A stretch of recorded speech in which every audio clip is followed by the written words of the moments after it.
Apakah jika sudah mengamalkan pengasihan, kita tidak perlu menyatakan perasaan terhadap orang yang kita kehendaki?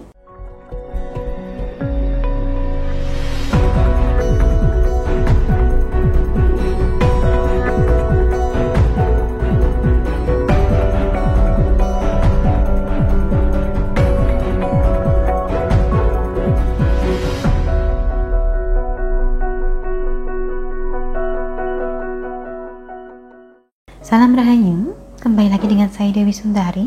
Apa kabar Anda? Saya doakan semoga selalu sehat dan senantiasa diberikan kemudahan serta kelancaran dimanapun Anda berada. Kali ini, bahasan kita adalah seputar ilmu pengasihan.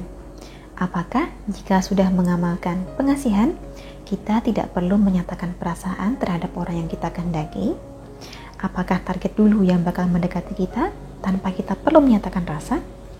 Baik secara langsung maupun tidak, soal ini sebenarnya sudah sempat saya singgung beberapa kali di video-video saya yang terdahulu. Karena memang tidak jarang saya ditanya oleh seseorang yang tertarik mengamalkan ajian pengasihan. Jadi katakanlah ada seorang pemuda yang jatuh hati pada seorang gadis.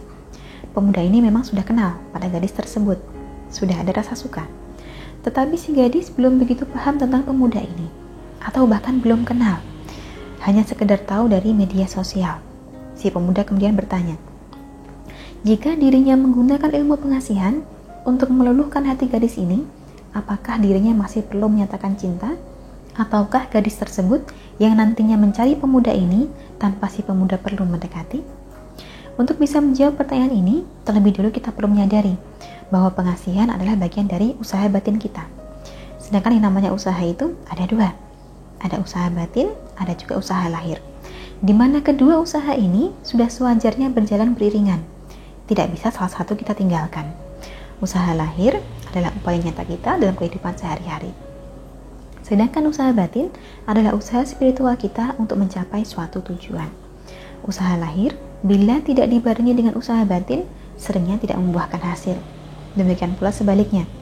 Usaha batin saja tanpa usaha lahir, hasilnya pun akan sulit maksimal. Bila kita hanya mengamalkan pengasihannya saja, tanpa melakukan pendekatan sewajarnya, itu berarti kita baru menjalankan usaha batin, sedangkan usaha lahirnya belum. Adalah wajar bila Anda mungkin merasa malu, atau tidak percaya diri bila harus mendekati. Tetapi justru itulah salah satu fungsi dari pengasihan yang Anda amalkan.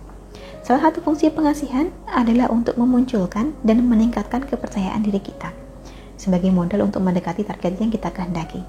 Jadi kalaupun Anda mengamalkan pengasihan, bukan berarti Anda bisa berpangku tangan dan sekedar menunggu hasil saja. Tetap harus ada upaya yang sewajarnya. Bagaimana caranya si gadis tadi bisa jatuh cinta bila kenal saja tidak? Itu sama halnya kita berharap agar segera mendapatkan pekerjaan, tapi kitanya tidak mau melamar kerja. Kita hanya baca doa, mengamalkan amalan saja, tetapi tidak ada upaya untuk mencari lowongan. Kita berharap peluang kerja menghampiri kita, tetapi kita tidak berupaya untuk mencarinya. Ini kan jelas sulit. Bahkan, sekalipun keluarga Anda kenal dengan orang dalam, ya orang dalam ini tetap perlu dihubungi dulu. Tidak mungkin kita berharap orang akan memberikan kita pekerjaan, sementara orang ini kenal kita pun tidak. Maka perkenalannya inilah yang perlu kita usahakan terlebih dulu. Urusan asmara pun seperti itu. Jadikan pengasihan sebagai modal, sebagai alat, supaya lebih mudah mendekati target yang Anda kehendaki. Tetapi di sisi lain, tentunya Anda tetap berkewajiban untuk melakukan target dengan baik. Berkenalanlah, dekati dengan santun dan sewajarnya. Tunjukkan bahwa niat Anda baik, Anda berniat untuk membahagiakan, serta Anda pun punya kualitas yang bisa dibanggakan. Sekiranya belum yakin, amalan pengasihan mana yang paling cocok untuk Anda, bisa hubungi nomor yang tertera di layar. Perkenalkan diri Anda, dan sampaikan keinginan Anda untuk meluluhkan hati orang tertentu. Bila perlu, akan dibantu diritualkan dari sini sesuai nama dan foto orang tersebut. Sampai di sini, kurang lebihnya demikianlah dapat saya sampaikan seputar apakah kita masih perlu menyatakan perasaan meskipun sudah pakai pengasihan. Semoga memberikan sedikit pencerahan. Terima kasih banyak telah menyaksikan. Sampai jumpa di kesempatan selanjutnya dan salam Rahayu.